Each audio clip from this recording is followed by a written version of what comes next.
Night and day are catching hell. People think I'm doing well just because I sing a few calypso. But that is my misery.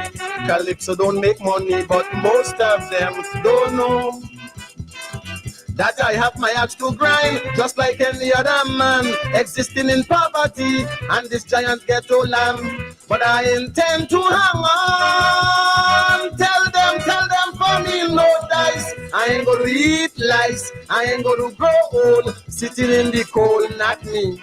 No way, they go have to beat me, they go have to eat me, or the heads go roll.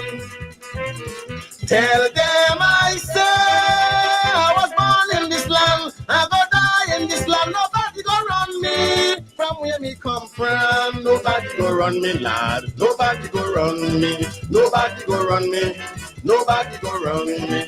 Me mama must yam, me papa must yam, me woman must yam, me picky must yam. Nobody go run me, nobody go run me, nobody go run me, lad, nobody go run me. Life ain't much for us to choose, some we win and some we lose, but sometimes life is so confusing. I had a lot of friends one time whom I used to wine and dine and gave them bread when they need it. Now most of them against me, take me, make the enemy, simply because I am not what they all want me to be. And with the political views I can't agree, but tell them for me no dice. I ain't gonna eat lice, I ain't gonna grow old, sitting in the cold, not me, Algie. No way, they gonna have to beat me, they gonna have to eat me, or the heads go roll.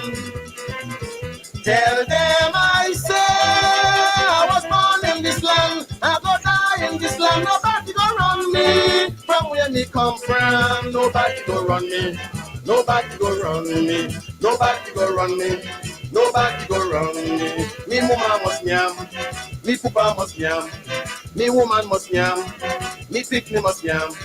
Nobody go run me, nobody go run me. Let go! Well, days I at CBC, work at Halcyon for free, when they went bankrupt and had no money.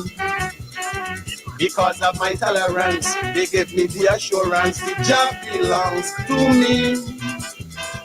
But I hear some people high in our society, they don't like my calypso because they can't control me, so they plan to kick out my ass. Tell them, party no dice. I ain't gonna eat lice, I ain't gonna grow old, sitting in the cold, not me shorty. No way, all you have to beat me, all you have to bury me more than 6 feet or more. Tell them I say I was born in this land, I go die in this land, nobody go run me from where me come from. Nobody go run me, nobody go run me, nobody go run me, nobody go run me. Me mama must yam, me papa must yam, me woman must yam, me pickney must yam. Nobody go run me, nobody go run me.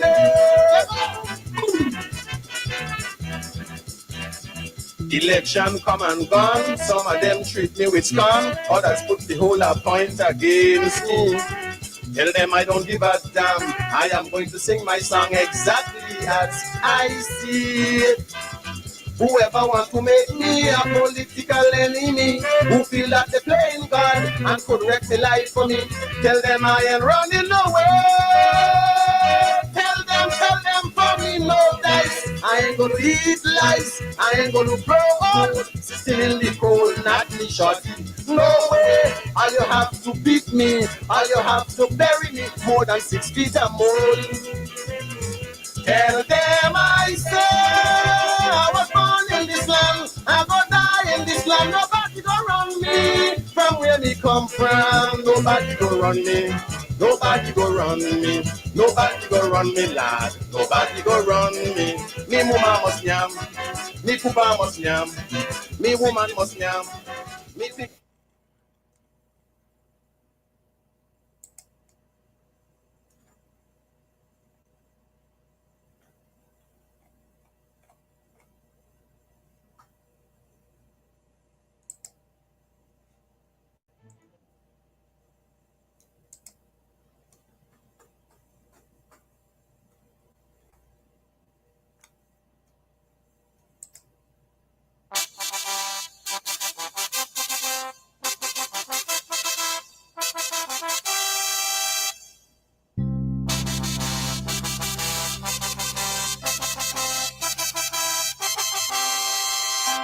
And vegans, wake up, open up your eyes.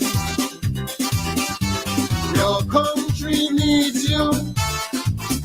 Hope you realize our government is abusing its power and authority, and it is having adverse effects on the whole country. It is time for us to take a stand. After all, this is our native land. That is why I came back to sing, to expose the wicked things they're perpetrating. It is only time for the self-destruct. Greed and power is the TNT. The purpose in government was for the bucks. They don't really care about this country. All the scheming, conniving plans have caught up with them. They are facing insurmountable problems, and just as sure as the sun will rise, this government must fall. The handwriting is on the wall.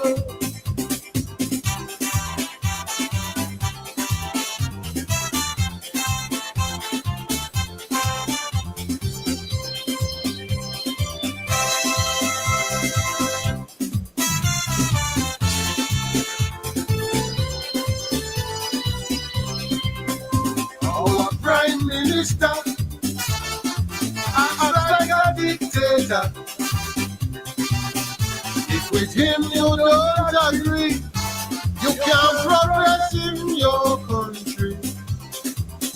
Our government has no respect for the business community. No dialogue, they only causing loss indiscreetly. Taxing the poor ones who have no money, while their friends live in luxury. As a family and the Prime Minister and them young boys think down Antigua. It is only time for the self-destruct. Greed and power is the TNT. Their purpose in government was for the bucks. They don't really care about this country. All the scheming, conniving plans have caught up with them. They are facing insurmountable problems, and just as sure as the sun will rise, this government must fall. The handwriting is on the wall.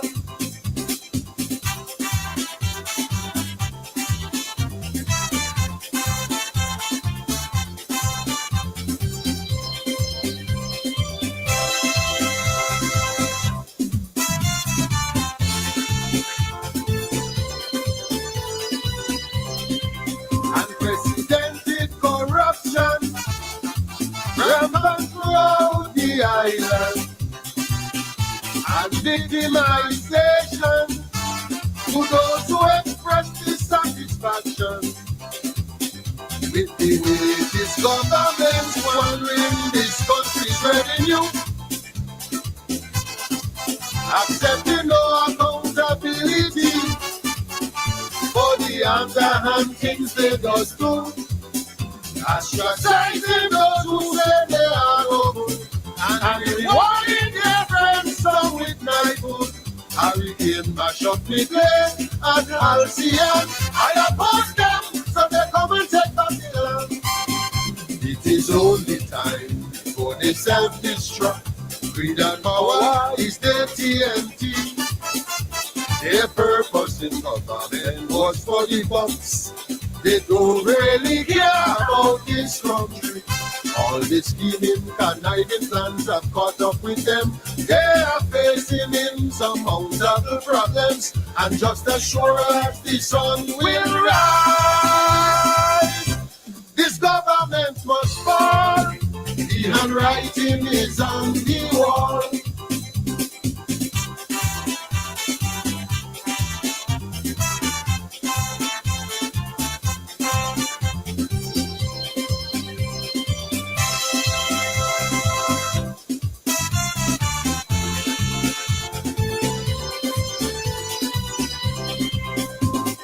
I am the boss. Come on here, post me. Ask God and Marshall. Look what I did to Percy. He was standing in the way of my daughter's future. So I demoralized him with the aid of the newspaper. But because of this man's mentality, will my people be bought out by true degree? If we don't remove them in the next election, it will be a disaster for the future generation. So I will leave them alone, let them self-destruct.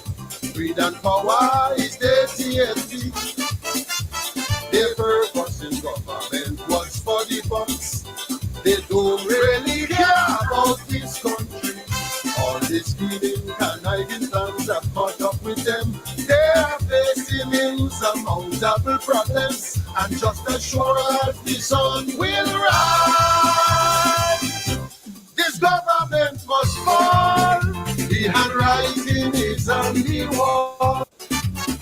For the underhand things they just do, ostracizing those who say they are no good, and rewarding their friends some with knighthood. Hurricane mash up me clay and Halcyon. I oppose them, so they come and take back the land. It is only time before they self-destruct. Greed and power is their TNT. Their purpose in government was for the bucks. They don't really care about this country. All the scheming, conniving plans have caught up with them. They are facing insurmountable problems, and just as sure as the sun will rise, this government must fall. The handwriting is on the wall.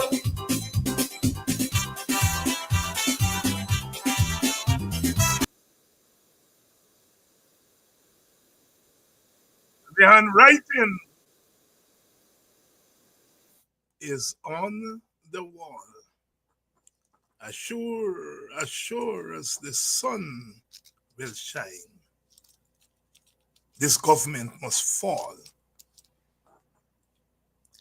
King Short, and before that, nobody go run me from where me come from. Me mama must nyam, me papa must nyam, me picnic must nyam. They will have to bury me more than 6 feet and more. As sure as the sun will shine, this government will fall, because the handwriting is on the wall. Good evening and welcome to today's edition of Politics 101. King Short there, out of Antigua, the man who gave us Taurus Lego and other classics of Calypso. Good evening to all the wonderful people, the Guyanese especially, in Green Bay, Antigua. Good evening to Antiguans in general. Good evening to all the Guyanese in Antigua, especially Green Bay. Good evening to my country people, meaning Buxtonians. They have a big Buxtonian community there in Antigua. Good evening to you, Mr. Hangers. Good evening to you, Mr. Hangers. Good evening to you, Miss Gordon, and all the other Buxtonians and Guyanese who are there in Antigua.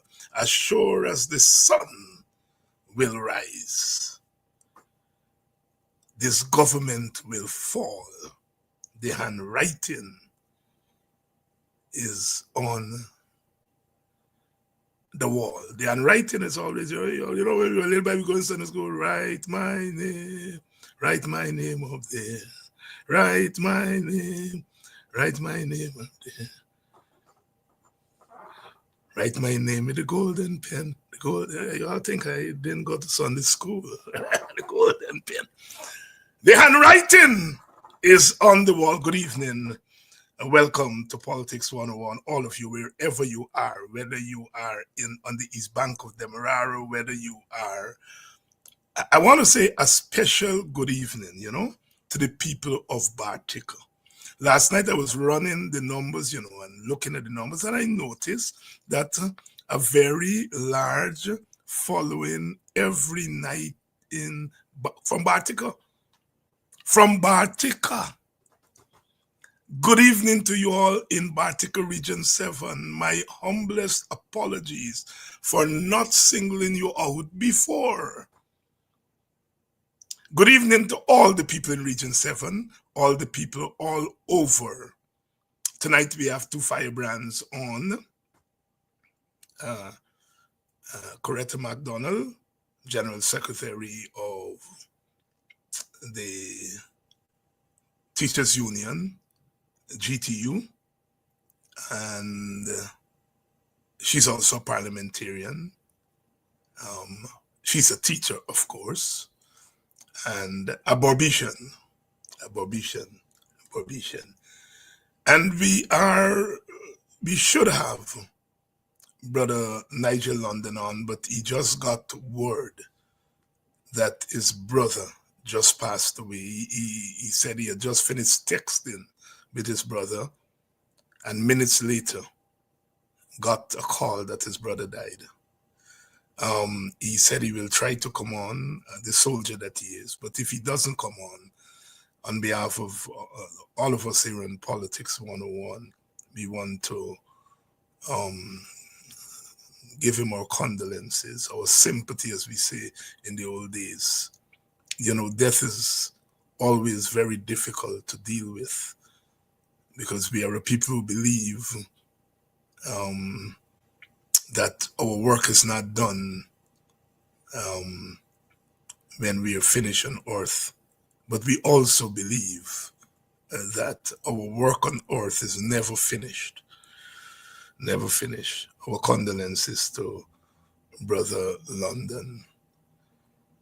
Last night, of course, I spent a lot of time on the demonstration, the Square of the Revolution, under the gaze of our national hero, Brother Kofi.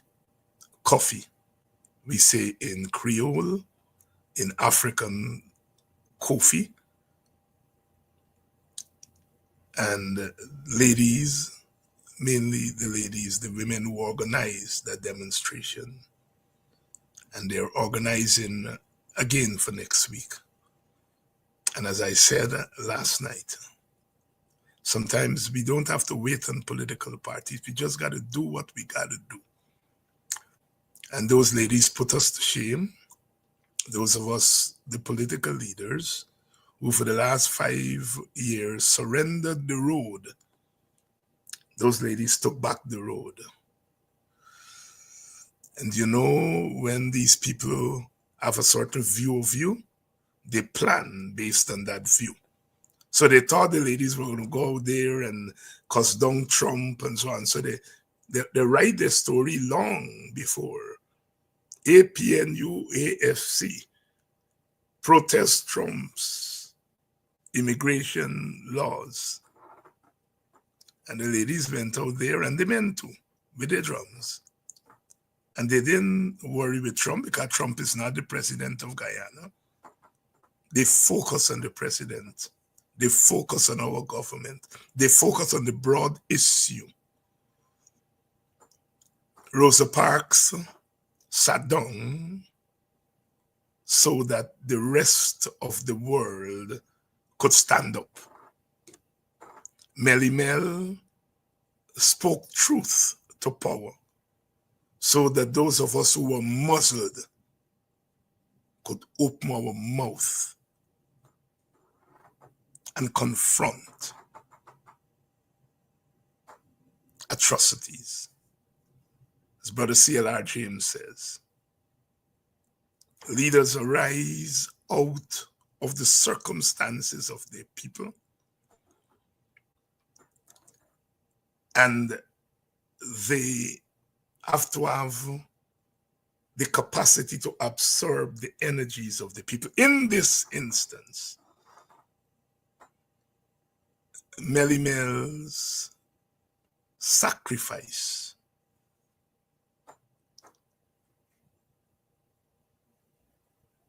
we, the rest of us, must have the capacity to absorb it and to make something of it. It is about Sister Melissa, but it is also about all of us. Coming from where I come from, the road make to walk on Carnival Day, so said Lord Kitchener. Constable,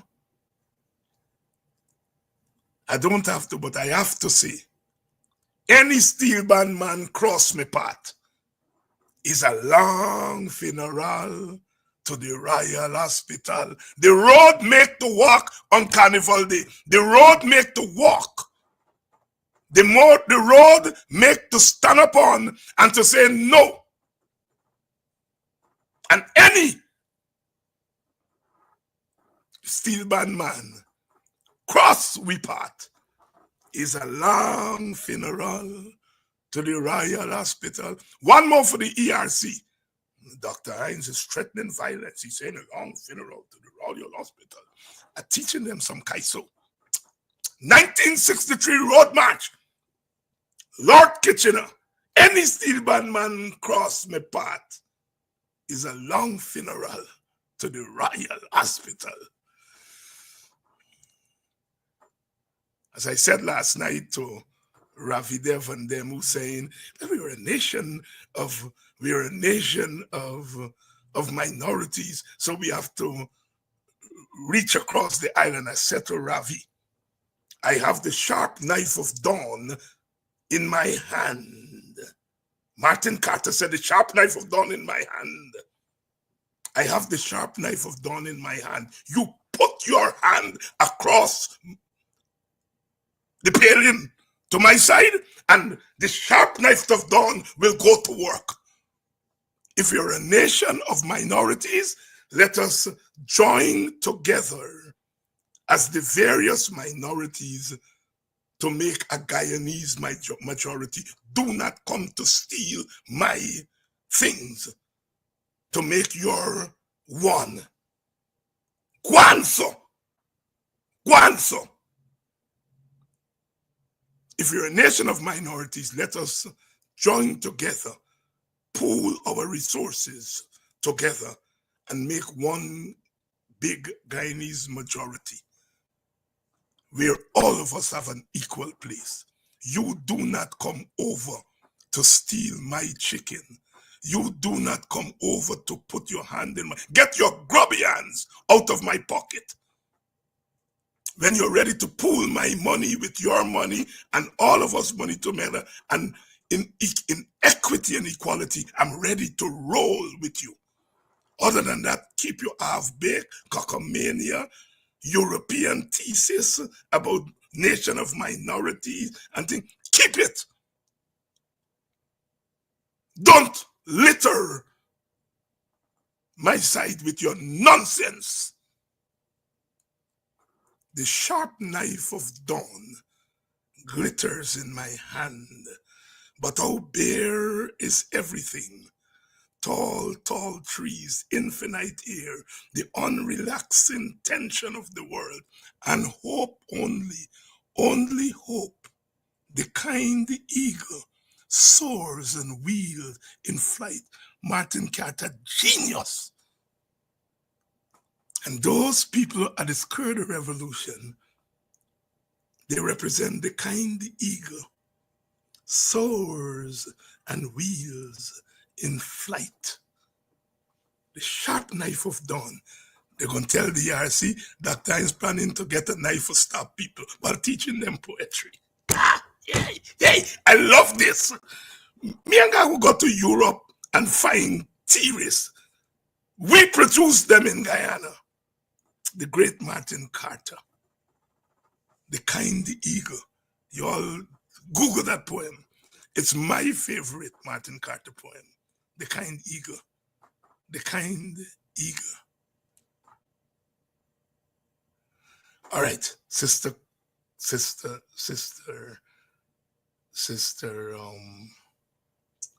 Coretta is ready and she's signaling to me. Dr. Hines, leave some for me. Leave some for me.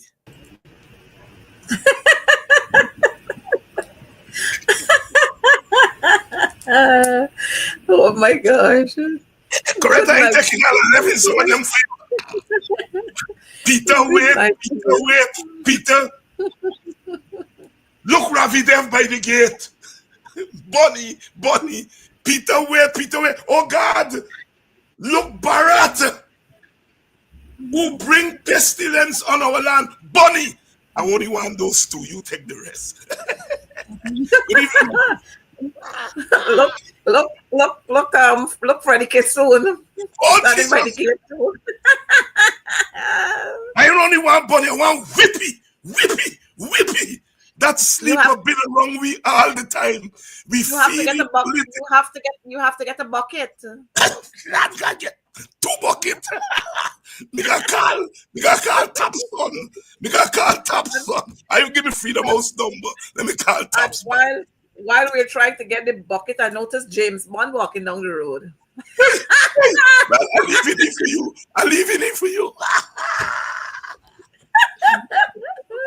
Well, Dr. Hines, good night to you and good night to your viewing audience. It's always a privilege to be here with you so that we can talk our stories. You see, the things that happen here, quite a lot of people feel that we shouldn't be talking about issues. But these issues are our issues. And if we don't talk about them, somebody else is going to put it out there, and they're not going to put it accurate. It's like what we saw today. The Ministry of Education, they're pulling a whole set of textbooks that Priya jump up, Priya, excited girl, jump up and talk about the textbooks. Every child will receive a textbook. And they go and print stupidness in a grade 3 textbook. Just like the stupidness they printed with the wrong multiplication tables on the notebooks. And in one of the Guyana, our country, our home textbook, they print stupidness in there too. Always trying to reinvent the wheel and deleting and trying to remove history. So they have to pull all of those grade 3 textbook, social studies textbook. Now, somebody is going to answer as to how much it cost us to print those books, how much it cost us to send those books all across this country, and now we got to pull and reprint, how much it will cost us to reprint, and who should be sanctioned for that. Correct. Because they like talk about sanction. Yes. We will understand now. They will have to tell us, Priya will have to tell us who must be sanctioned for that. And this is why we keep saying the education sector is in a mess. It's in a total mess. And this is only one part. One part. Go ahead. We got the foot-and-mouth disease that's attacking the children on the East Coast. Yes. We got the pigeon infestation. St. Stanislaus College yesterday, I think it was yesterday. Fleas infestation at the school. St. John's College. No water, toilets can't flush. And that's St. John's College right on, that's Waterloo and Kwamina Street. I think Kwamina Street, yes. Between Kwamina and Church Street, no? We have Monrepos Primary, BV Kwamina Primary, BV Secondary School, pigeon infestation. We had it down here the other day. You got madness happening at Houston Secondary. You got Dolphin Secondary. You got almost all the schools. Kokwani Primary, just last week, the teachers refused to work last week, withdrew their services last week because of pigeons again. Yesterday, Kokwani Secondary, many of the teachers, about 8 of them, could not go to work because they had a blackout. They had power outage in Kokwani. And imagine Kokwani, that's still by the Burbage River, right? Where we supposed to got the 2 power ships, Yes. The 2 power ships up there. And they had blackout. No water. They can't get any water. So they couldn't bathe. They couldn't have a bath yesterday because they got black tanks there, about 8. and no water coming through the tanks. The tanks are empty, no water coming through the tanks. And this is what our parents, I'm hoping that our parents are listening. We had Winford Gardens Primary, bees stung 2 children. West Coast Berbice, same Africanized bees, stung a learner there. And this is saying to us that the education officers who are supposed to be manning the schools, they're not doing what they're supposed to be doing. What they're doing, they're bothering with prayer. They're checking Facebook to see all who liking Coretta McDonald post and who liking and commenting and who liking what is on the AFC page and commenting on it. And then they want to put sanctions on them. That's what they're doing there. A whole set of waste time, people. But we'll talk more about that. Yeah, Coretta. No, I want us to, and brother Nigel is on. I mentioned at the beginning of the program that he just got word that his brother died, but the soldier that he is coming on with us. And so let me bring him on while we are on this subject of the education. Well, brother Nigel, right here, Nigel, my condolences to you. I know it's not easy to lose a loved one, but we love you. Our prayers are with you, and just know that you have shoulders to lean on. Thank you. I appreciate it. On behalf of the program and all the viewers here, all the followers of this program, our condolences. Death, as much as we expect it to come, when it comes, it really, and it takes a lot of heart, brother, to come on. Thank you. In these circumstances, and we commend you. We started the program with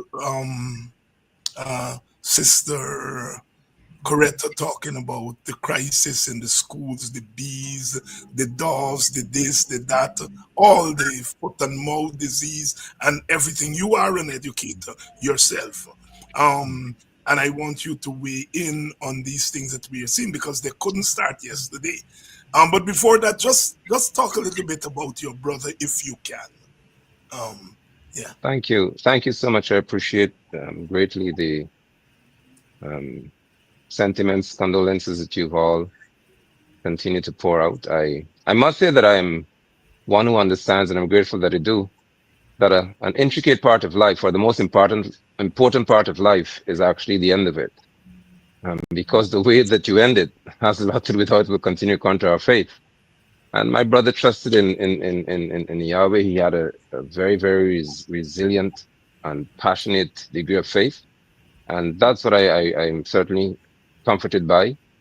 Okay. I've long learned that I have the grace to deal with many things that appear to be very difficult for others to deal with. However, I understand that life deals with how you focus on things. So my focus is really in how I treat people as I breathe.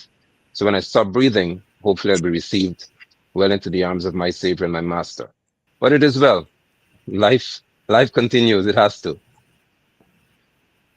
Brother Nigel London here reflecting on the sudden passing of his brother. You said to me in the text that you had just finished texting with him. Yes, just finished texting with you, and I just spoken to him just thereafter.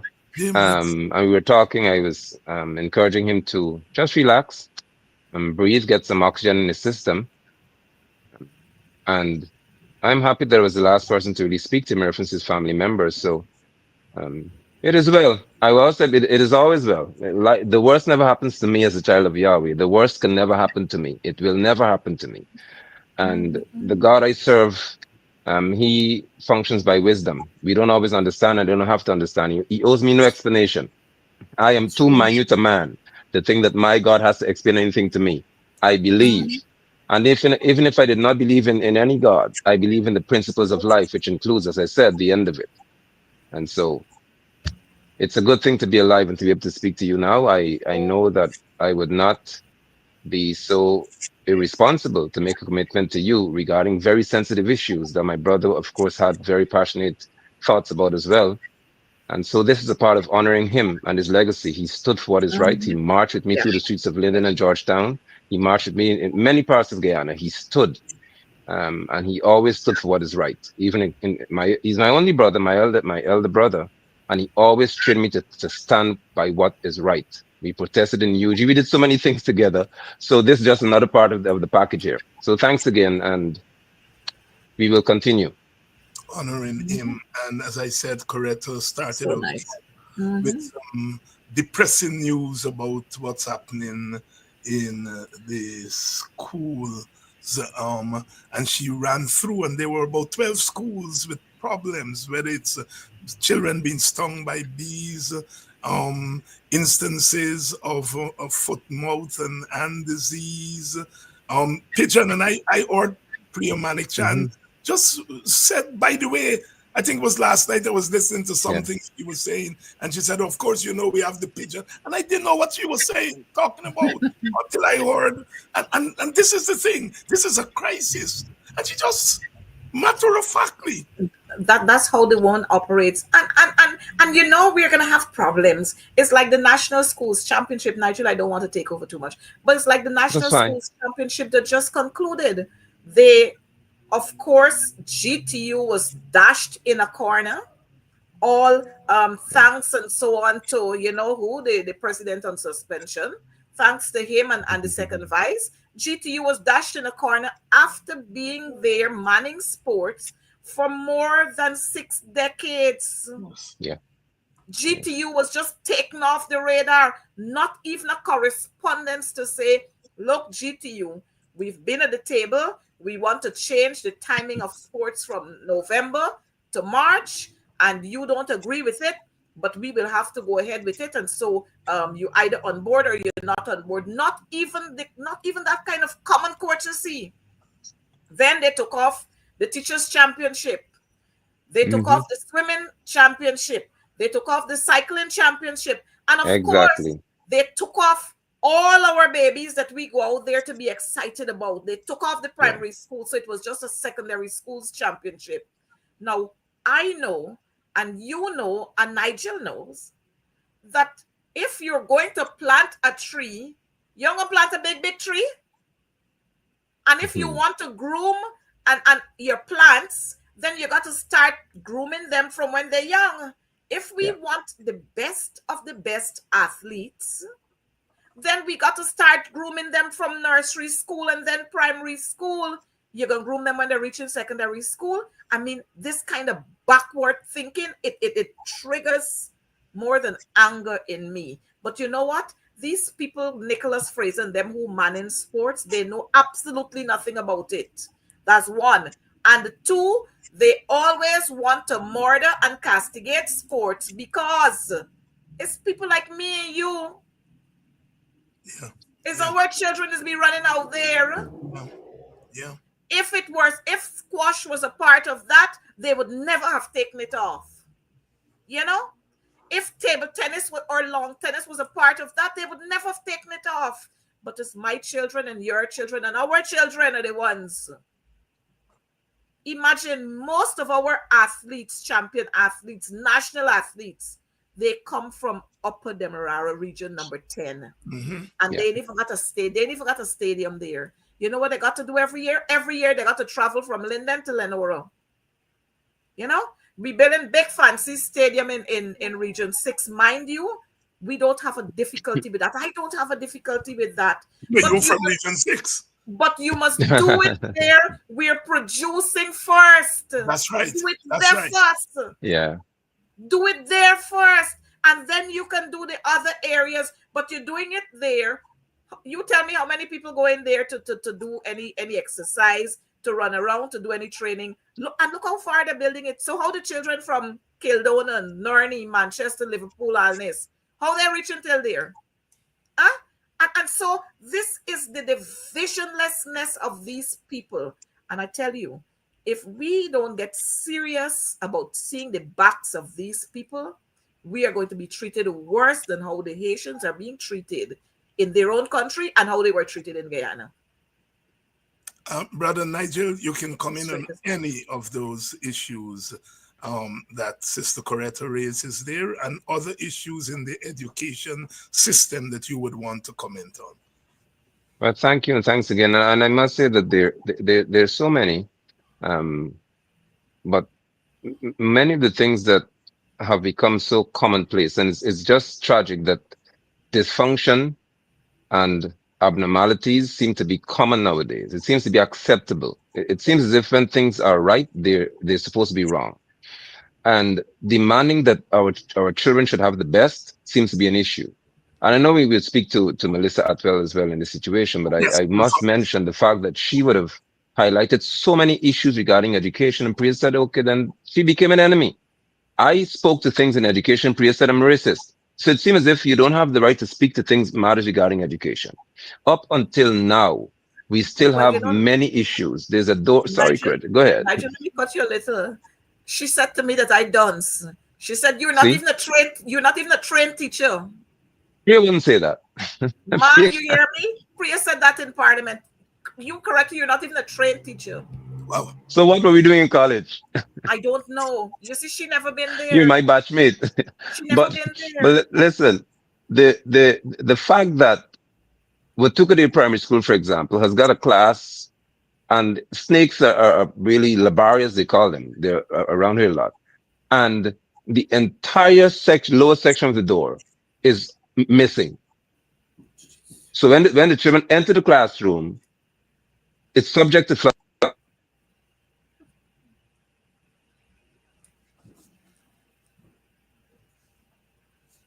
hope it's better now. Yes, All very, right. yes. Good, yeah. So my phone will go off all night. But when teachers enter that classroom, they don't know what to expect. But that has become normal. It is normal for Priya to think that when a school is in disrepair, as long as children can be in there, there's not a problem. Our children had to be sent home on 3 occasions because of bees in the school. They said the bees were just passing through. Now 2 people have died, or 3 people this year now. And they didn't even take the time to say they're going to send someone to examine what's happening. The bushes across the way from the school, they don't clear the bushes. But they just said the bees are just passing through. It's not a problem. But yet on 3 occasions, the school was closed. There are many, many things to speak to.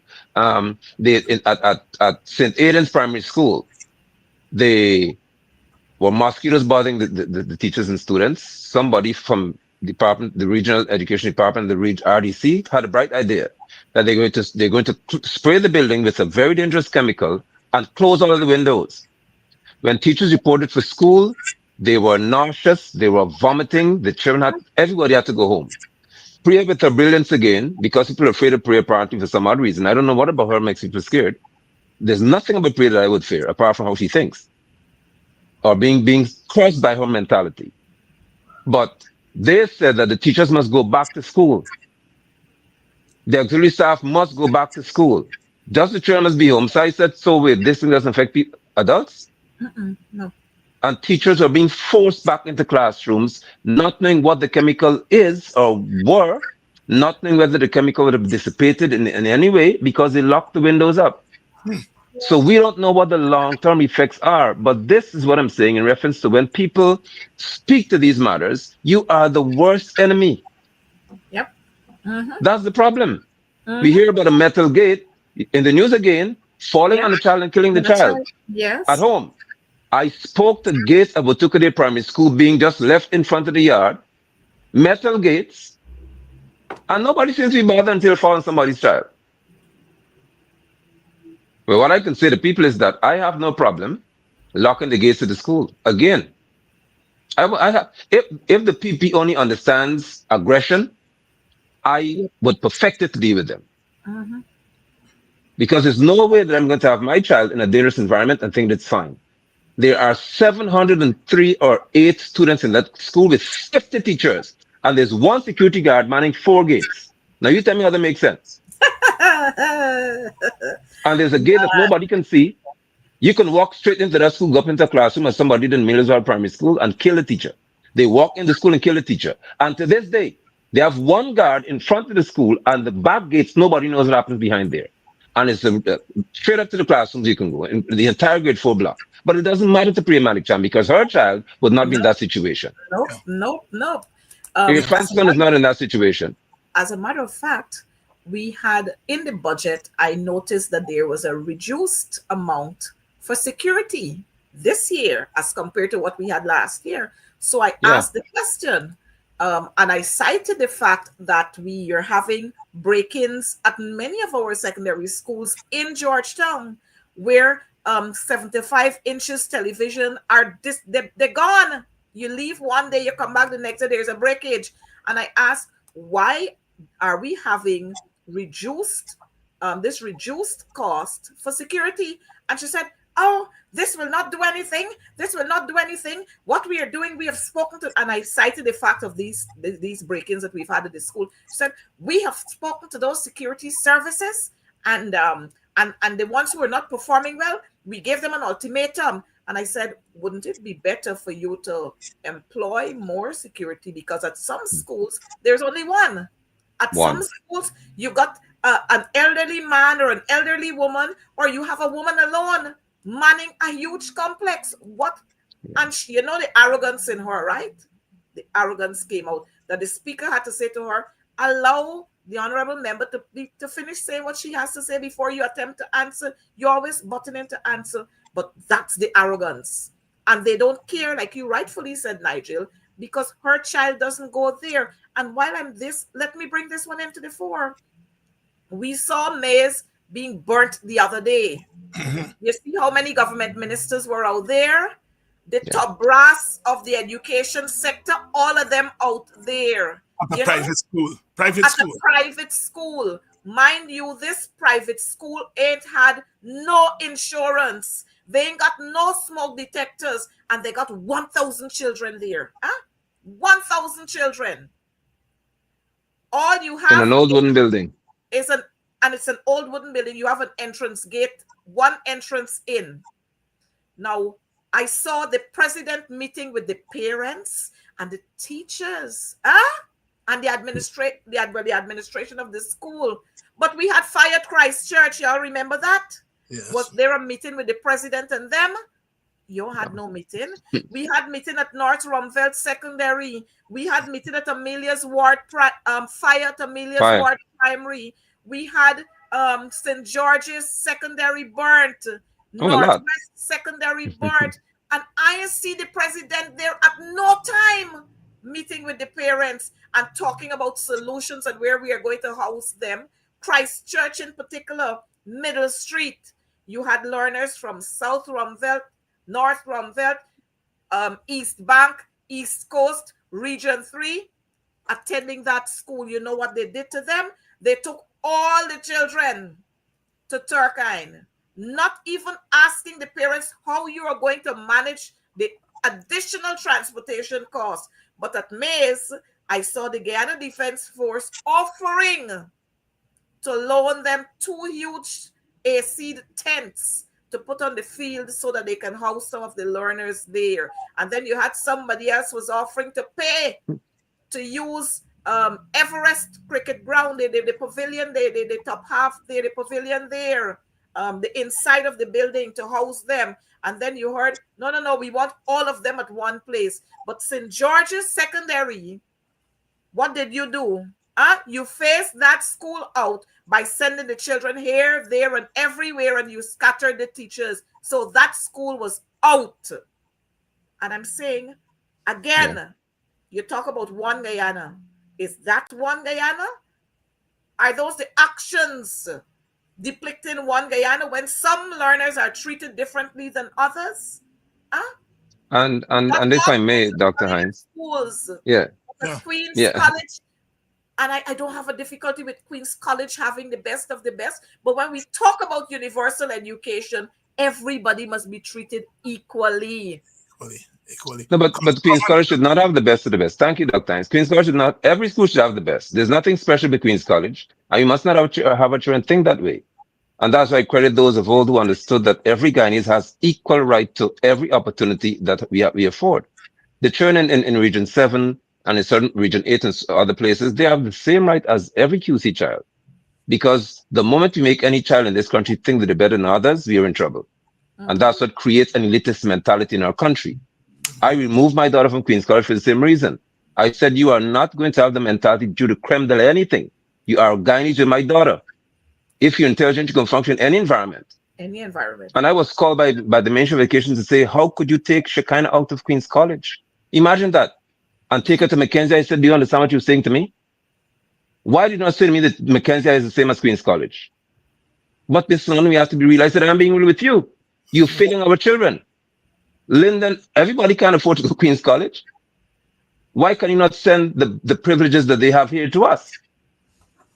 But further than that, we have to take note of a very important fact, and that is that at Watukude Primary School and many schools in this nation, there is no fire escape. None. Mm-hmm. There's one way into my son's classroom block and one way out. If the fire starts at that door, there's no way through the window either, or you break your legs.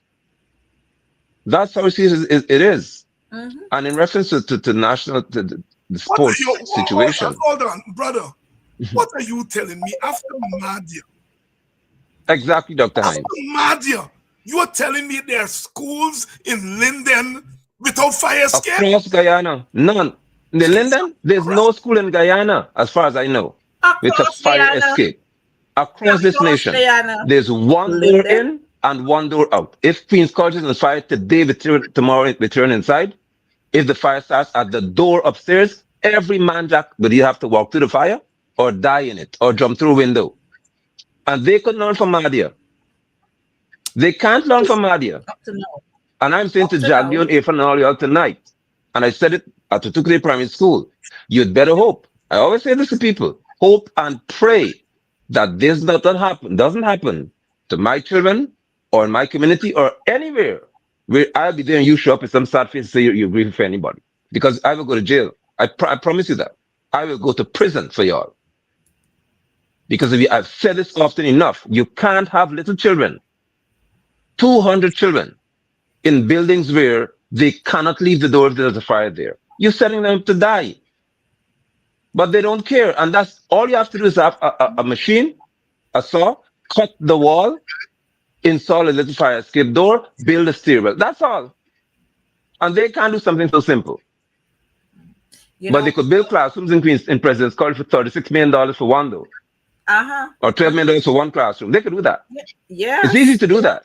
I was just coming to say that. I was just going to say how much monies they boast about, how much monies have been allotted to education. But these simple things, they got grass passing the teacher's height. You got snakes in classrooms. You got all kind of thing running through classrooms. You got rats running through classrooms. I mean, these are simple things that I remember just before school reopens, the week before school reopens, you go there and you sanitize the schools. But you know why some schools can't be sanitized? Because you got one contractor servicing 40 schools. So we got to keep the monies right there. One contractor. So you can't finish all for schools to be ready. And then they want to jump up to talk about, oh, this. And we've made this improvement and we've made that improvement. Prayer should just do the most honorable thing and bow out gracefully. Under prayer stewardship is share fires. School fires, the Prime Minister. 20 lives. That's prayer's legacy. Under prayer stewardship, low passes in math, low passes in English. We had that before when she was there. When she left, our grades went up. As soon as Priya returned as minister, all the grades went down again. That's Priya's legacy, and she's proud to be walking around the place and doing all kinds of foolishness. I am seeing countries like Singapore and those countries putting away digital learning, and Priya is a big thing for Priya here. Oh, we've just introduced digital learning at this school and that school, and we're going to another school, and we will not rest until every child passes math and English. I don't know how it's going to happen under Priya. Sister Coretta McDonald here tonight, Shadow Minister of Education, General Secretary of the Guyana Teachers Union, herself an educator, and Brother Nigel London, an educator and an advocate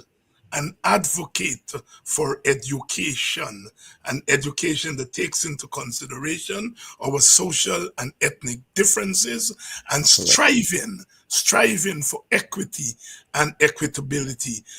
Brother, sister, I can't not tonight talk about the debacle that is called gold. You all know it's one of my students today said, Dr. Hines, what's going on in your country? You know, the students these days, you know, you teach them, they go online and they discover I'm from a country called Guyana and they start following what's going on. And they ask me about gold. I said, well, you all tune in tonight. So if you all tune in, we're talking about gold tonight. You all will get the thing. Man, this is an international embarrassment. Another That's one. what it is. Another one. How can you be saying that you are taking children, giving them scholarship to go to university and 2 universities up to now, saying that you never talk with them? What's going on here? No, but Dr. Hines, the thing is, the laugh here is, how are you cutting ties when there was never a tie? There was never a tie. No, brother, sister, I know something about pulling things together to make one. I teach in a Black Studies department. When Black Studies start, you would go to English and see what they got there. And if it's a course that got about 50% Black content, you pull it. And then you go to psychology, you go to history, and you pull it. But what you do is you talk with the people in English. Absolutely. You then do an audit of the courses. All right? And then determine whether this thing is going to be part of your overall thing. It takes about a good 5 years to do due diligence to put those things together.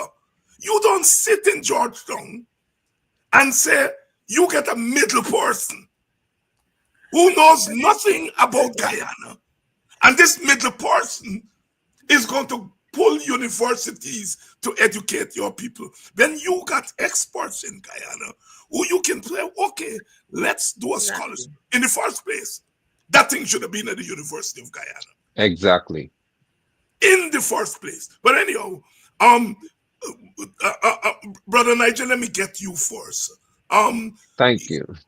Talk about this gold debacle and what it is saying about our government and what it is saying about what they think is education for poor people children.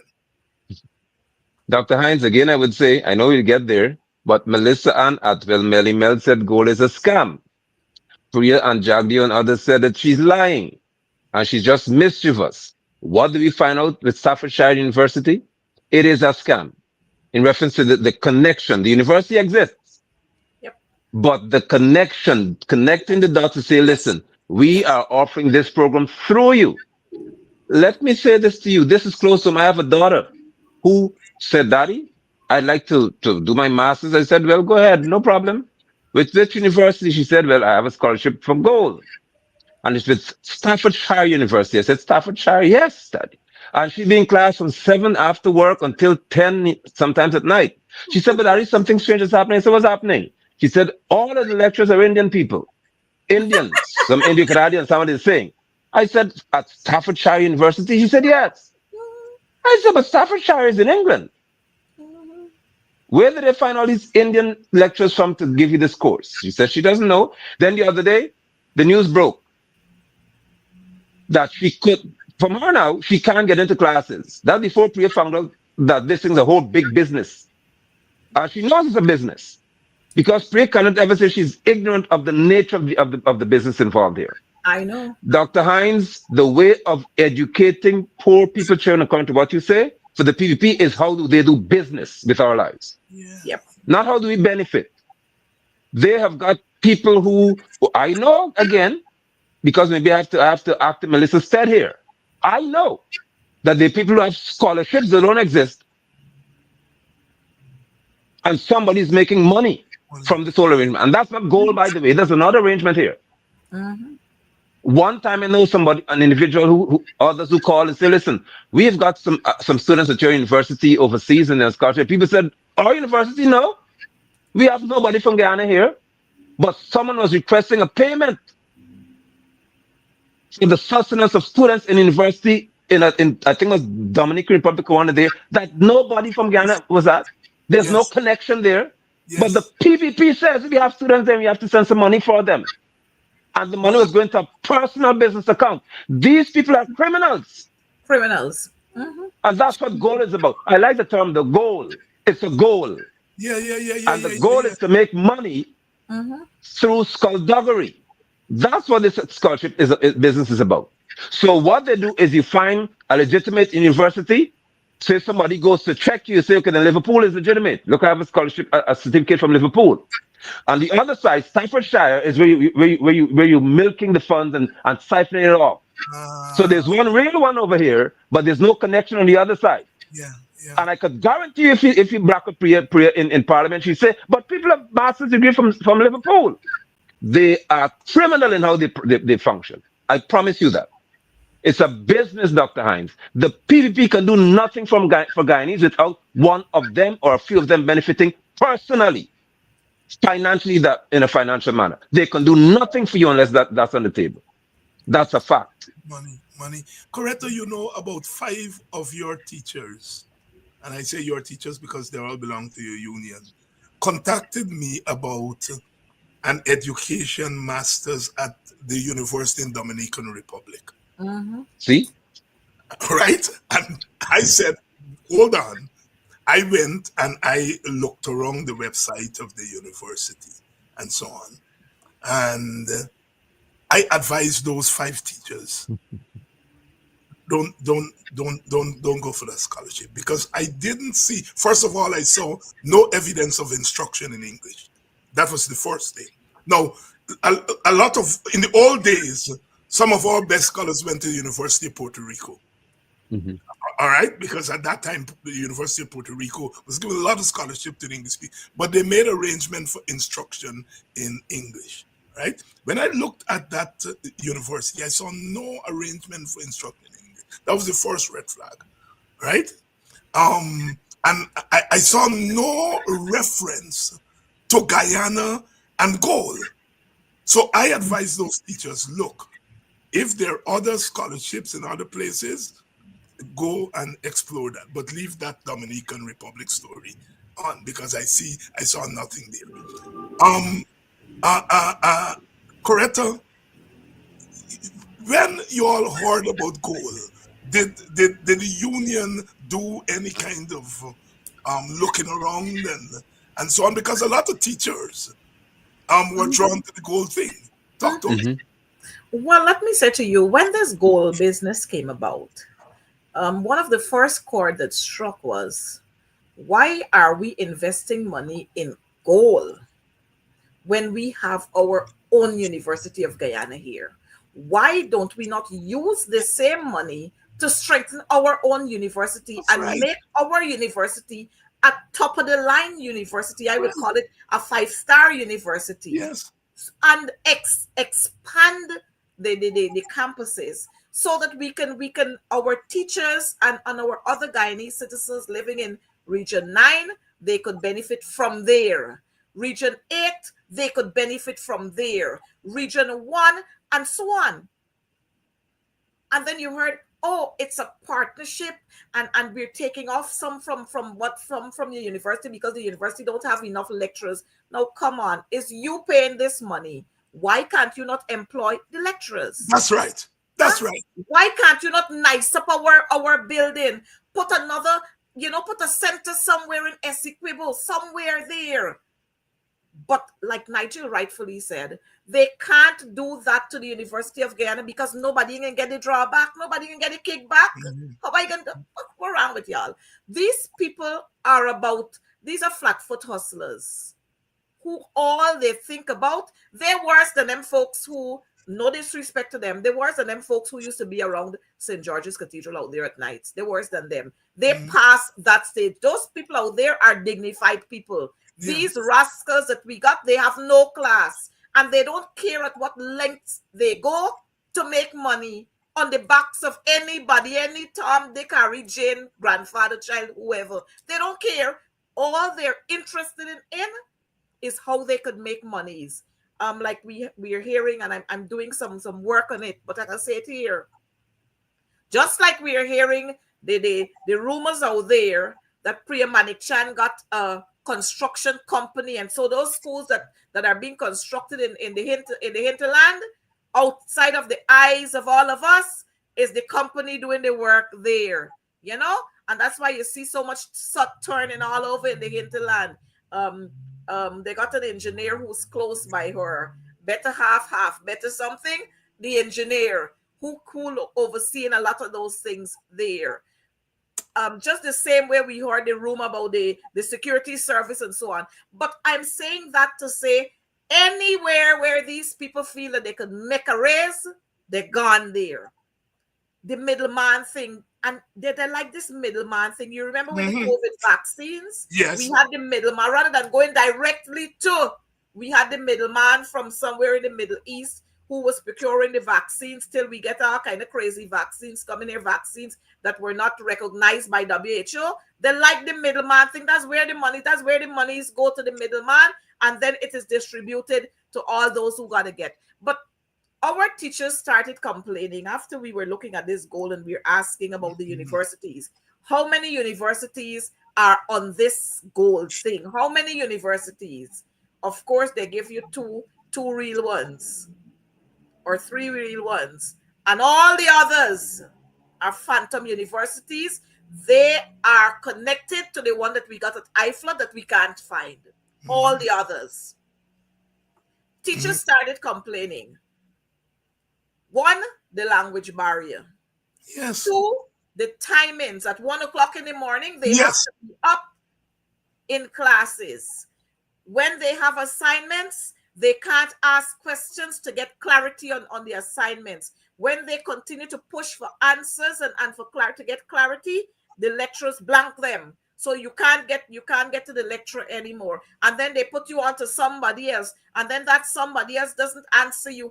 And we started asking these questions because our teachers were going through these programs because, of course, they're happy to receive a scholarship. And so they're going there because they want to uplift themselves. But the hassle, when they submit assignments, no grades coming to them. They don't know what their grades are. And then you can see something, we have exams at some point.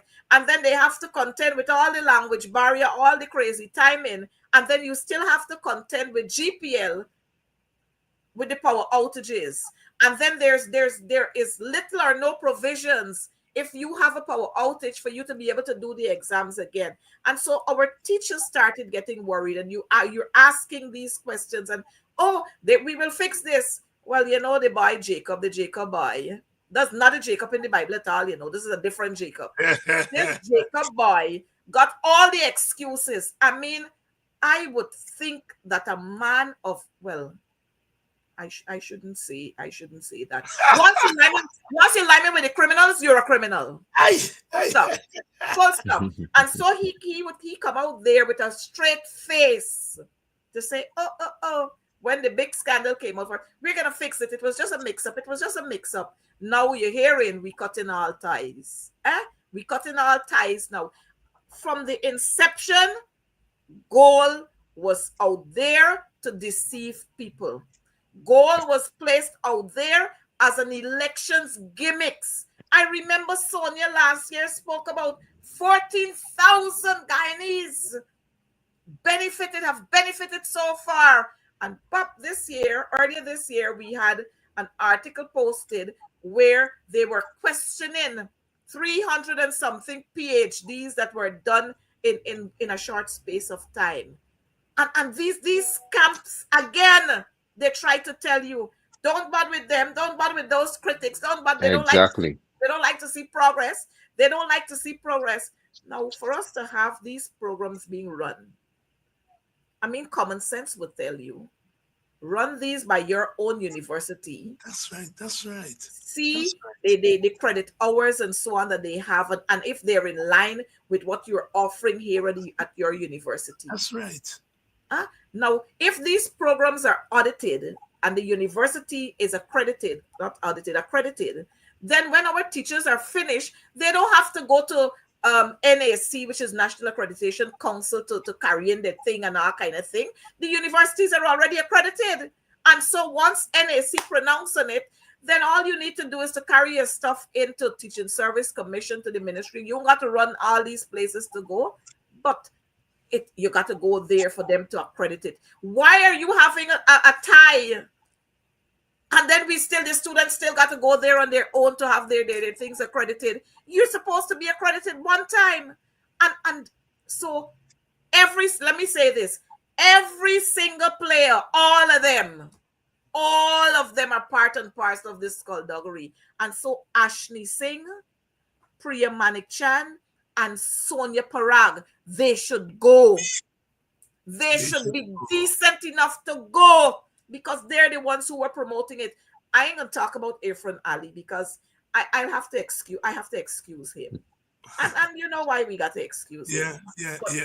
Priya, Ashni, and Sonia, they should go. As a matter of fact, Sonia and Ashni were the ones who signed on to it. You know how many billions of dollars those people sign away for us? No, but they shouldn't just go. Sorry, correct. They shouldn't just go. You can't just go. The culture of Ghana now would not be just to send people home. You have to go to a particular place, either to jail or to the gallows. I ain't going to play tonight with people. You can't sign off 2 or 1 point whatever $1 billion of my taxpayer money and then just go home and relax in Canada. Those days are over. In this era, you're going to a particular zone, hard labor or no life. The state must deal with it. It is treasonous to do that, because Ashley or Parak cannot tell me they don't understand due process.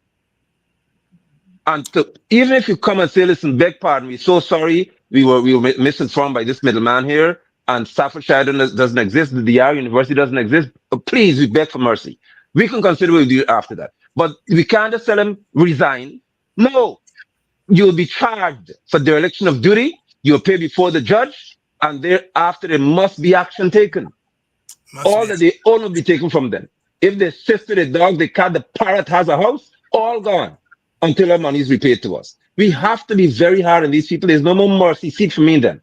They are criminals in their conduct. And when you want to rob taxpayers and poor little children and teachers who try their best, and other guy needs to say, well, I can't afford to go X place. Now I have a scholarship from Liverpool and wherever else it is, from Gold to Liverpool. No. You make people feel as though their life would have been better and they would have had increases on their salaries. Don't forget that. They said if you have a master's students gold program, you'll have an upgrade in your salary. So my daughter was rushing to have this thing done. Only to find out that, right, she is out of gold and out of gold. Gone. Look, this gold thing is not even the football, not even the play football match that we play. And we got those 2 goal posts. It's not even that. It's far from that. It's just the goal in your mind that you're gonna make the monies. And you know what is most distressing is the fact that we couldn't find $12 billion to pay our teachers. We couldn't find that. We couldn't find $12 billion. Our teachers were out there for 75 days. We couldn't find $12 billion to pay them. But we're finding all these monies to put, well, it's not to pay for gold, it's to put in their pockets. They find these monies. All these monies became available to put in their pockets. And then you are demanding every day from our teachers this, that, the other, every day is a new memo coming out. Every day, different instructions coming out. And they want more information, and they don't want the information tomorrow. It must be sent almost immediately. And so you have teachers, head teachers are teaching classes, and they got to teach classes, and they got to do administrative work. Head teachers got to do this, they got to do that, they got to do the other. Now you got all these monies to put to goal, and we got all these secondary schools, all these primary schools where our children are having serious issues, and you can't put a counselor in these schools. You know? Yeah. Coretta McDonald. We got children who are coming from all kinds of homes, battered children. They need help. You can't find monies to do that, but you're finding monies of course, they got put flatfoot hustlers. They got put the monies in their We got to pockets. put the money And there. so these people must be called out at every occasion. We must not spare these people. Every occasion we must call them out. Because you know what? If it were somebody else sitting in government, they wouldn't hesitate to call you out. It's like Jagbio calling people slack buckter. He probably wearing one of that, and I know how we seeing people got slack buckter. Brother and sister, 2 nights ago, two nights ago, you all were declared. This man is so loose, so very, very disgusting. 2 nights ago, you all were declared the revolution. That man has no moral authority to talk to anybody. Priya has no moral authority to talk to anybody else. Ashni, the same thing. Sonia, well, she in a class by herself. Because you remember the issue with Sonia's niece? And I say this all the time. A man get catch with a little spliff, so 3 years. Sonia's niece got things strapped on her body, and she admitted that she did it herself. But she had to go for evaluation. She had to go for evaluation. Yes. Mr. Coretta and brother, 2 nights ago, you all were declared the revolution in what I refer to as a breath of fresh air. The occasion was to rally behind and for the setting free of Melissa Atwell. And already she's been referenced here twice by brother Nigel. Of course, before the event was even finished, the Chronicle was blaring a headline, AFC protesting against Trump's immigration laws. Policies. I looked at that thing from beginning to end. Not a word was mentioned there about Trump. Of course, Trump is president of the United States. The focus was on our government. That you all took your protest to another level. And the people out there, some of our party members were there, they told me it was electrifying. I wasn't there on the ground, but they told me it was electrifying. Coretta, I know that you were part of the organizing. And this is for both of you. What were or what is the overarching issue that took you all out there? I'll start with you, Nigel. Dr. Hines, what took me on the drive from Linden to Georgetown, spending my money, was the fact that I am convinced, and I'm yet to be convinced in another direction, that administrators of this country, males especially, would go to the lowest, as far as I'm concerned, the lowest of lows, to seek to utilize their office and our taxpaying dollars again through lobbying. To have this situation of Melissa Ann Atwell brought to a place whereby she is no longer free to speak, and by extension, no other Guyanese who opposes them will be free to speak to the degree that she does. My issue is not about her freedom alone, it's beyond that. It's about the freedom to speak freely.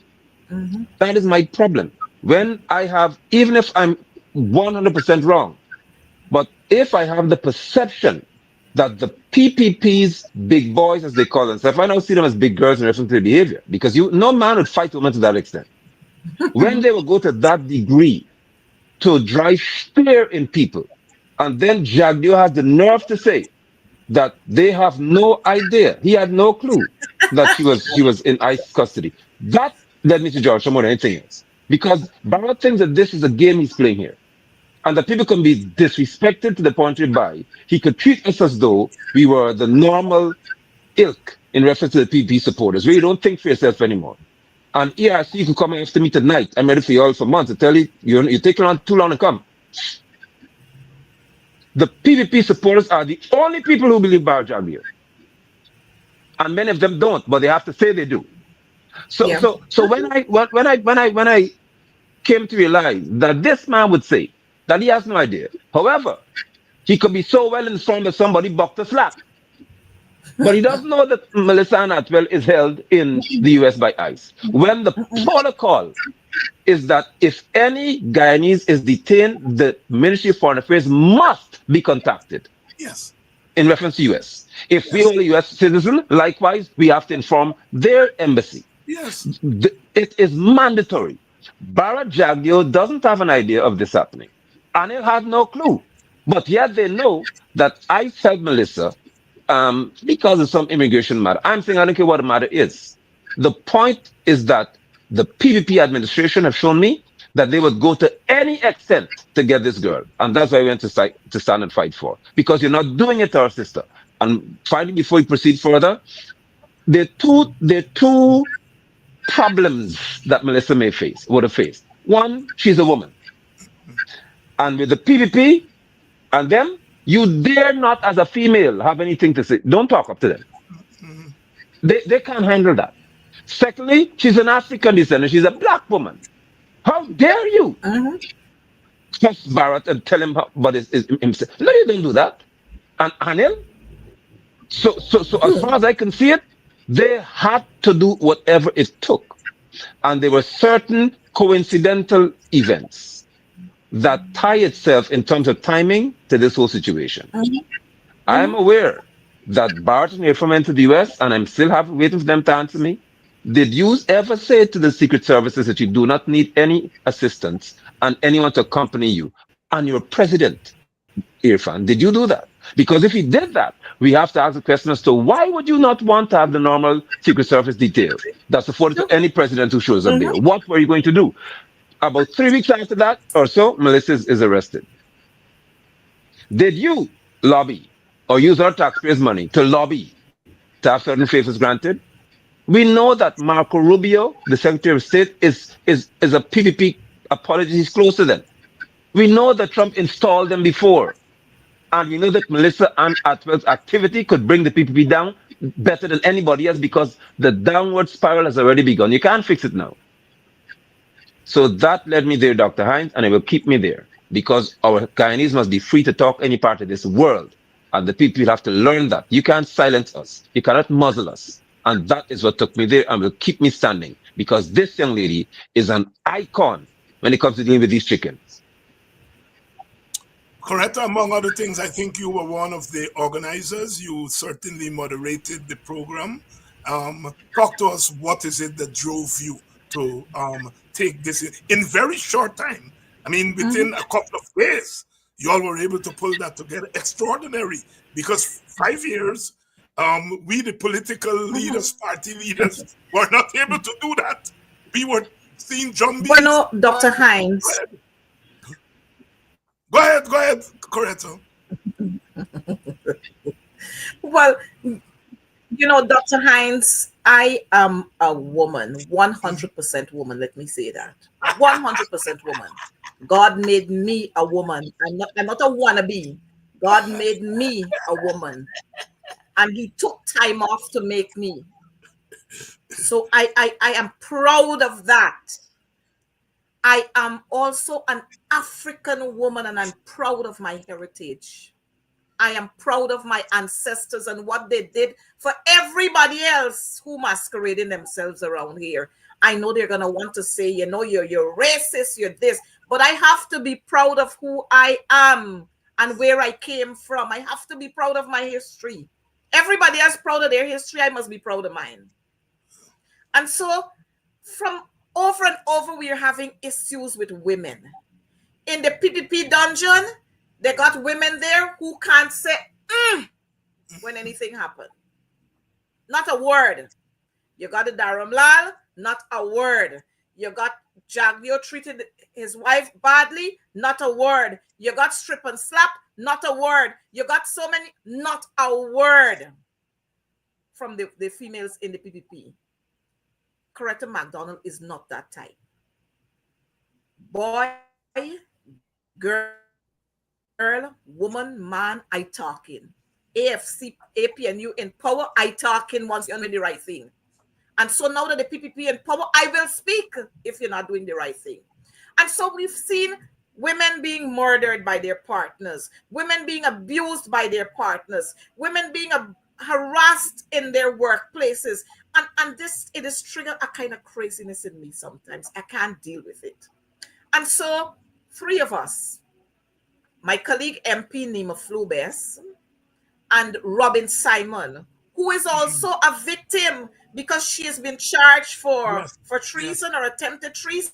And so from time to time, the three of us would be, I'm making a WhatsApp call to Nima and I'm hooking up Robin, or I'm making a WhatsApp call to Robin and Robin is hooking up Nima, or Nima makes a call to me and hook up Robin.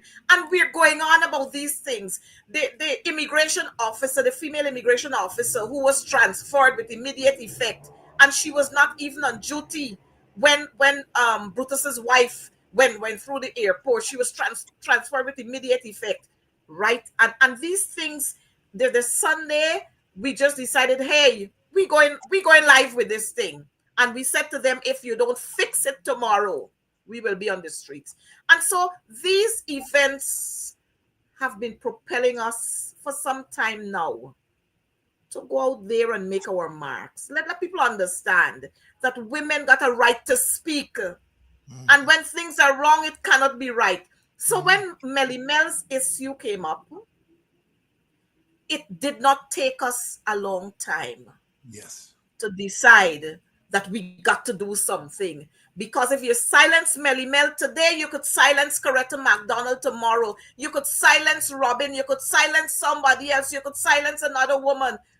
Because the PPP feels, they still feel that a woman's place is in the home and you must shut your mouth.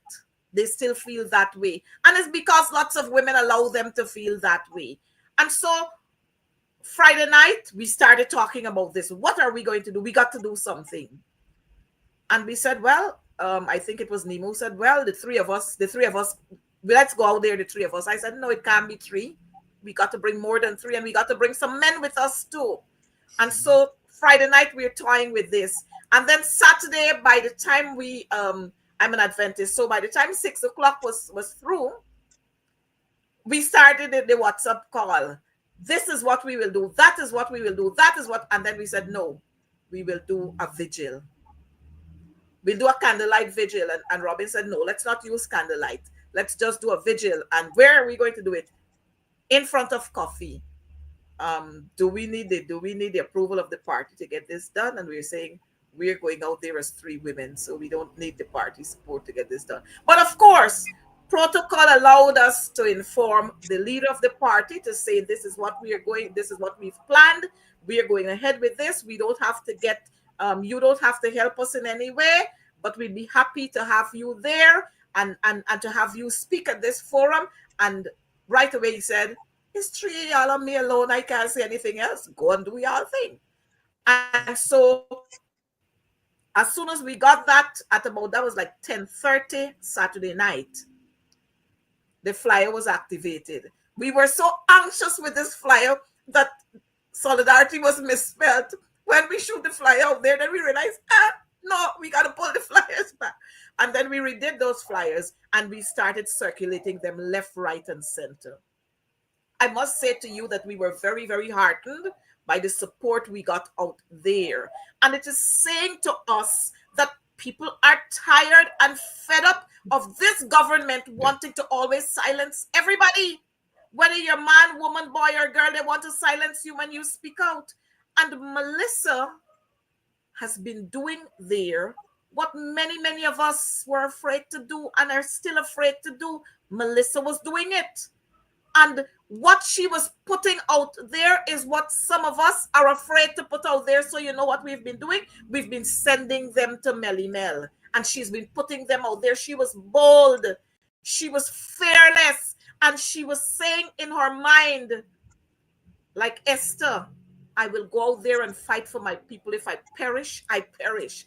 And I thought that we owed that to her to stand out there for her. And so we were able to pull that off. We got the drummers and persons came out there. We hadn't any program planned.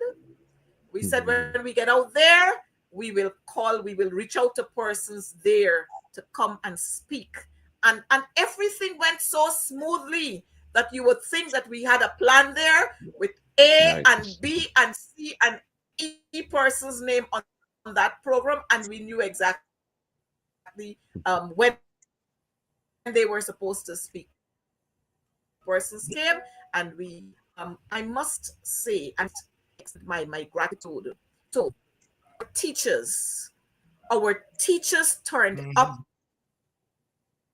there in this. I wasn't surprised when I saw my colleague Nigel there, because I knew, and this is something that's running in our blood. We're not related by blood, but this kind of activism and this love and concern for people is there within us. It's not anything fake. What we do there is genuine, and we don't do it for the likes. So when Priya jump out and talk about, oh, this one get only a couple likes, 5 likes, we don't do things for likes. We are genuine with what we do. And so I must thank our teachers for coming out there. As a matter of fact, let me say this again. Melly Mel was there on the ball when our teachers were standing out there for those 75 days. You talk about assistance, she was there. She was there. And so we had to go out there to stand up for Melly Mel, to stand up for her family, because this was not, this here was the extreme that this wicked government would have gone to. But we remember when they tried the same thing at her mother's house, when they went there, they said they found some spliff or something over the fence, thinking that they would have gone there to meet her son at home. But you know, we're always 3 and 4 and 5 steps ahead of them. And it's disgusting when a government can go to that length. Like I said on Sunday night, one woman, a whole government fighting down one woman, and they got Maduro and his army there, and they can't go out there. Anil and them should be at the border. I heard the Minister of Home Affairs saying, you got to shoot and scoot and shoot and scoot and shoot well until help comes. You must go out there. You must go out there, you know. When you get very brutal and radical with these people, then they want to put you in a certain class and they want to come after you. But I want to advocate tonight that our young sons and our husbands and our brothers who are in the Guyana Defense Force, only you should report sick. Let Barrett and them go out there. Let them go out there. Let Priya and all of them, let them go out there. Priya, Anil, the whole pack of them, let them go to the border. Don't tell you to shoot and scoot. We're shooting and scoot with. Huh? The canoe where they put them boys in the other day. I mean, these people ain't got no shame. None whatsoever. No. And unless Sheriff Security join them too. Sheriff Security can go as well. You know, these are the things that Melly Mel keep talking about, but they don't like when you put these things out there because, of course, we're the country with the fastest growing economy. The Dubai of the Caribbean with what? With what? I am still to hear Barajagdio or Irfan Ali speak like Mia Mortley and Ralph Gonzalez. I mean, those are not my 2 favorite people anymore. No. But I gave them their kudos when I heard them the other day. I'm yet to hear Irfan, but you know what Irfan telling us?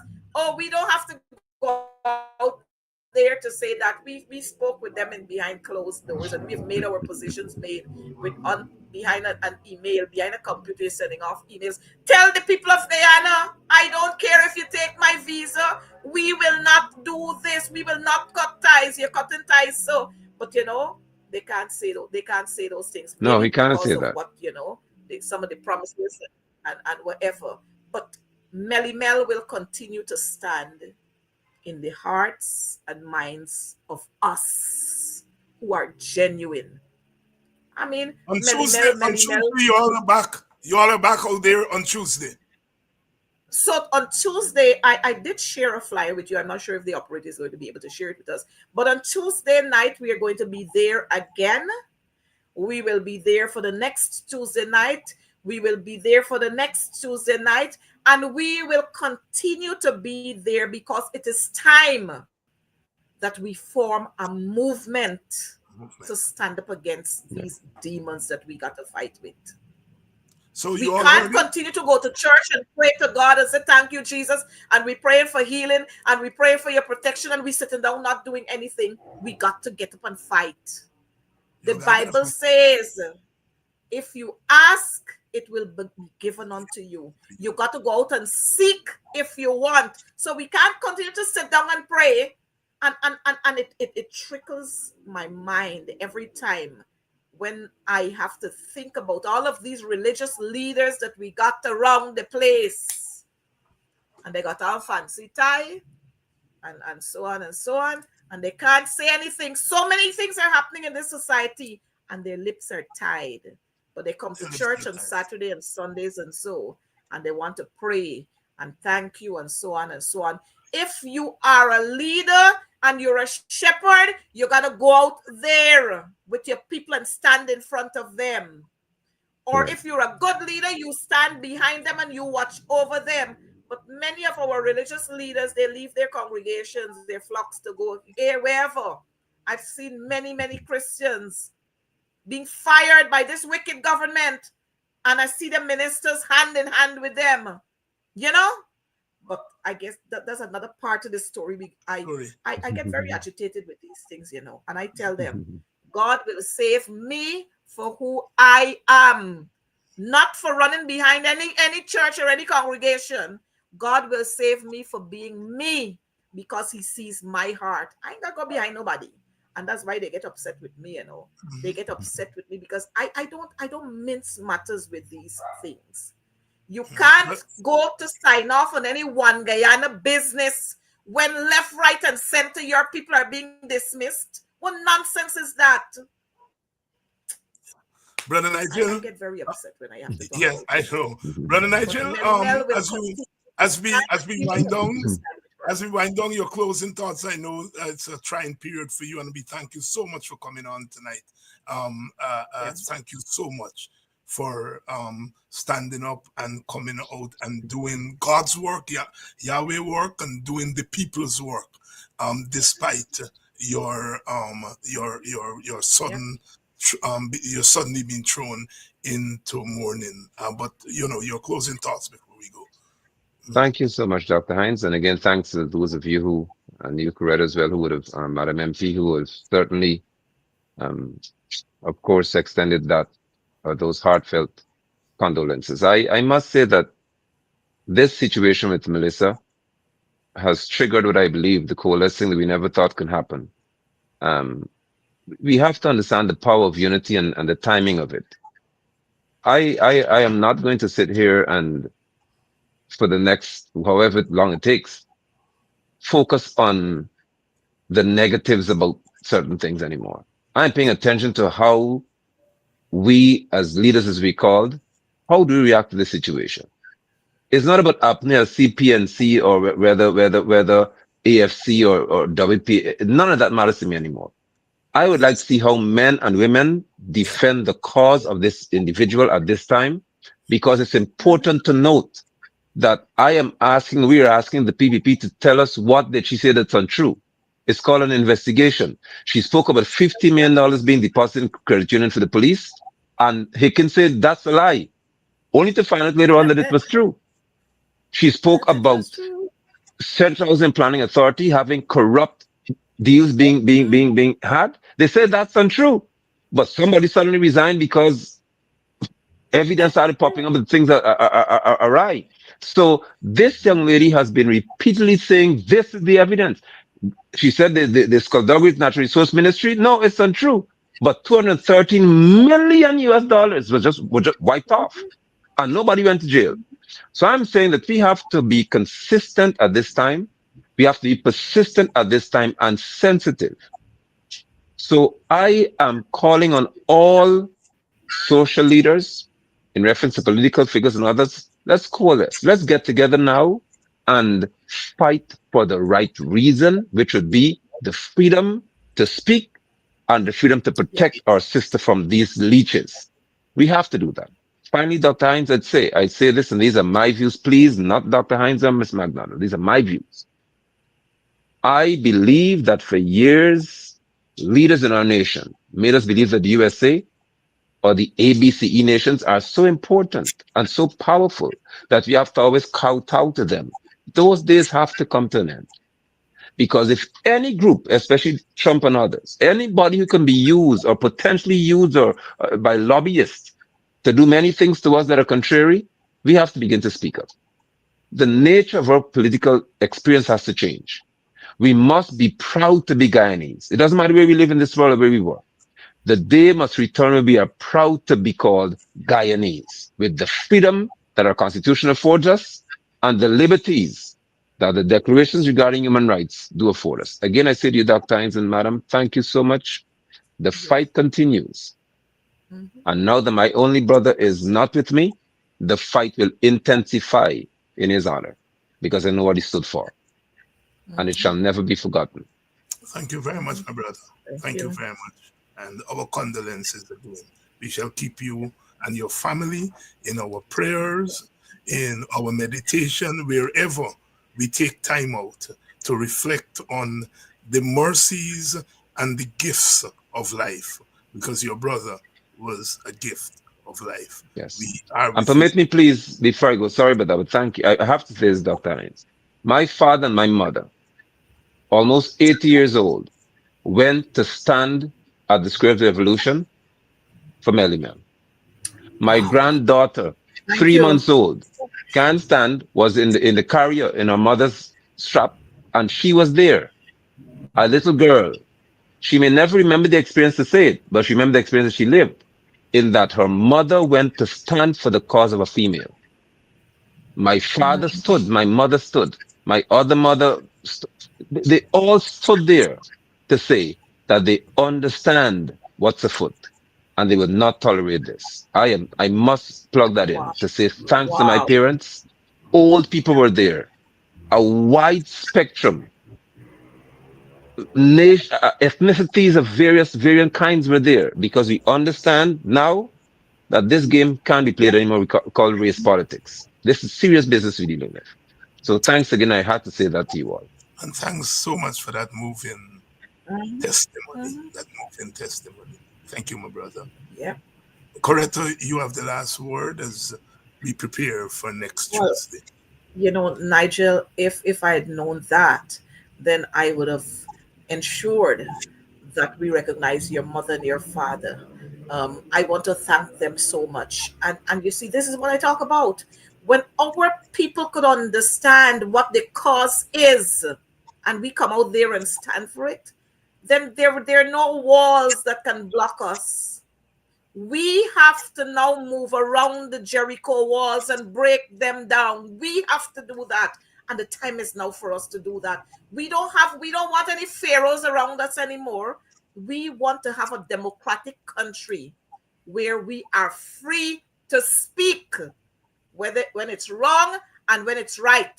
You know, these jumbie politicians that we got in this jumbie government, they want you to go put big wherever mala, wherever you put garlic around the neck, or praise them for this, praise them for that. But when you offer simple suggestions, because it's coming from Coretta McDonald or Nigel London or Dr. Hines, it's not valid. It cannot be taken. Gone are those days. They were the ones who spoke about democracy and freedom of speech. But you know what? It's convenient for them alone. But we have to go out there. And I would tell my sons, and I would tell my mother, she's always worried, and I would tell her every day. Tell her happy 75th birthday for me. I notice. Thank you so much. I will. Tell her every day. Any day I go out there and y'all hear me at any one of the police stations, don't worry. I will convert all those who are there with me. All of them who are there with me, I will convert them. So y'all don't worry about me. I have been built for this. And I've already conditioned my mind that at any time, they can flip the script. They can try to do things to me. But I want to put them on alert. I will not be a Ronald Waddle. I will not be a Kazerki. I will not be a Monica Reeves. I am Coretta McDonald.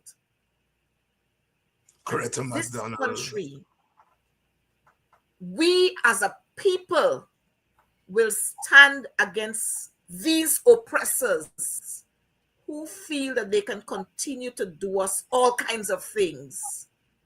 You know, they did not realize that social media and technology would have come into this advent. They didn't recognize that. So and sometimes they forget that we have this social media out there. And like you said, Dr. Hines, their statement was already prepared because they thought we were going to abuse Trump and his administration out. So they already printed, so they can't pull it back. They had to put it out. And then the same newsroom went out there to say, oh, there was a low turnout. Yeah. No wonder we're having problems in the education sector, because people don't understand numbers. They don't see numbers, and they can't deal with large numbers when they see it. But next week is going to be bigger and better. I want them to understand that. And let me say to those who are listening to us, the policemen and so on, they will come in plain clothes, they will come in uniforms. But let's be nice to them, because, you know, they don't have a choice. I remember talking to a young man yesterday, and he said, Miss McDonald, this year, I worked hard last year, the year before, and this year, they didn't give me no promotion. So I am prepared to work hard again. He said, I understand it. I saw, and I'm going a little off track here, I saw ASP Smith. He's a Barbician like me. They trump up all kinds of charges against him. He won those, And I said to them, just the same thing that they did to you. And let me bring in Brutus. If they could do that to Brutus, and they could do it to ASP Smith, all you corporals and constables and sergeants and so on, watch yourselves. Get conscious. Don't let them send you out here. They send you out here to take out a couple of pictures. Take out your couple of pictures and stand in your corner. Don't come to bully anybody.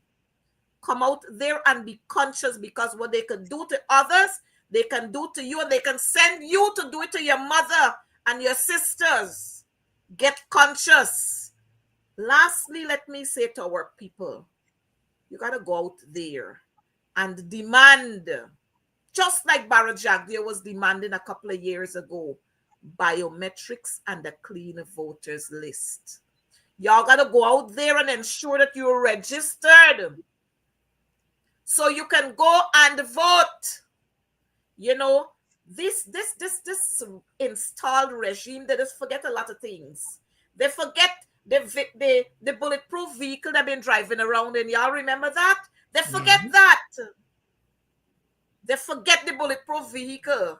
And now under their administration, after 4 years, you awarded a man X. Now, because that same man turned and he's talking about you now, you're telling he got to pay X and Y. I want people to understand that these people, they don't like anybody else but themselves. And so they will use you and abuse you and then throw you in a corner and dig a pit. Like Joseph's brother dog for him, they will dig a pit and throw you in there. So you got to be wise. Don't let $100,000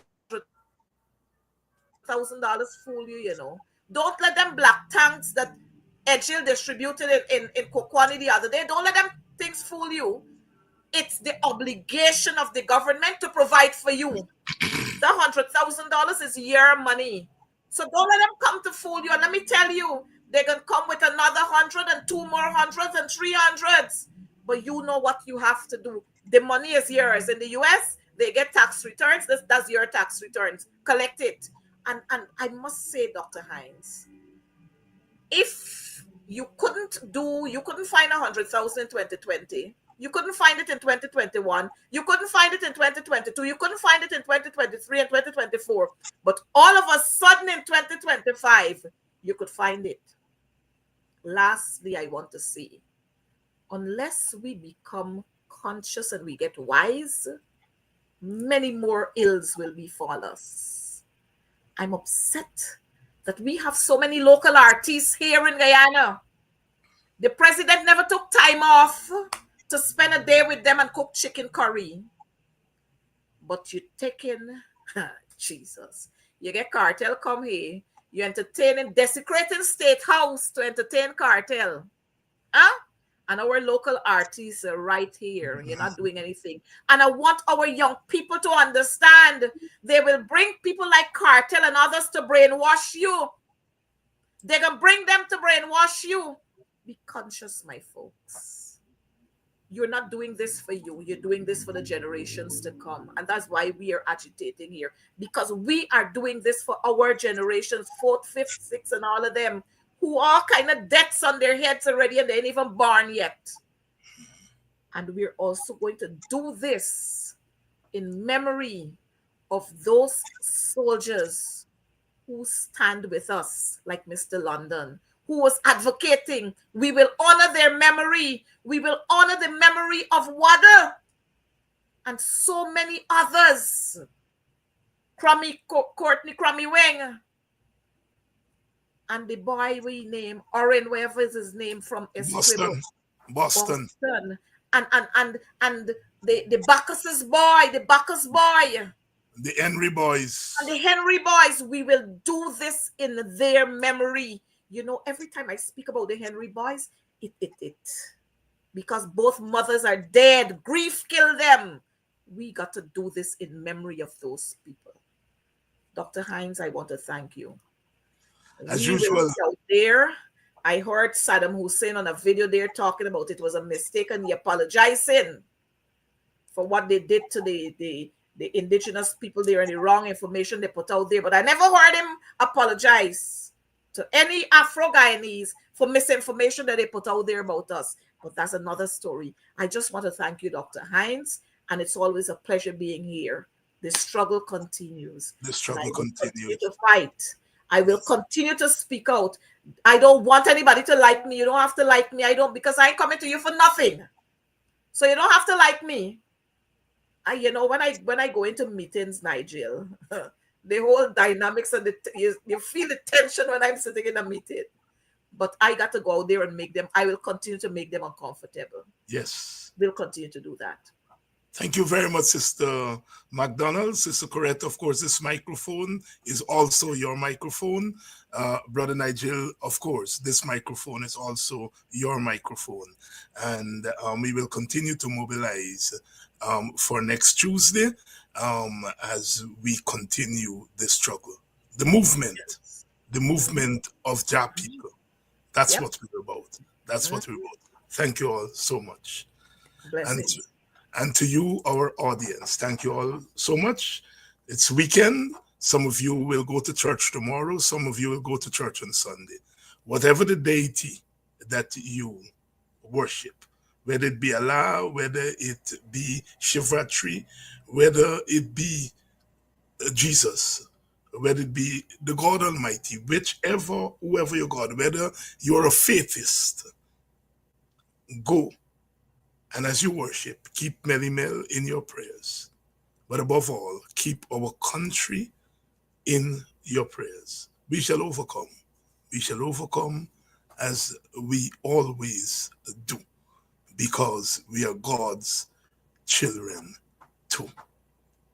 Have a nice weekend, and I'll see you all back on Monday. Sister Nima Flu Best. She's going to be here on Monday. I'll try to hunt down Robin over the weekend, and I'll try to get her here on Monday too. Another exciting week in the struggle coming up next week.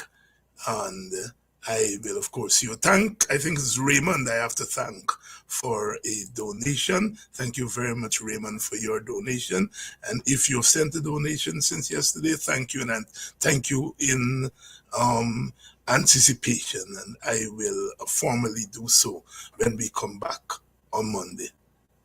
Again, have a good weekend.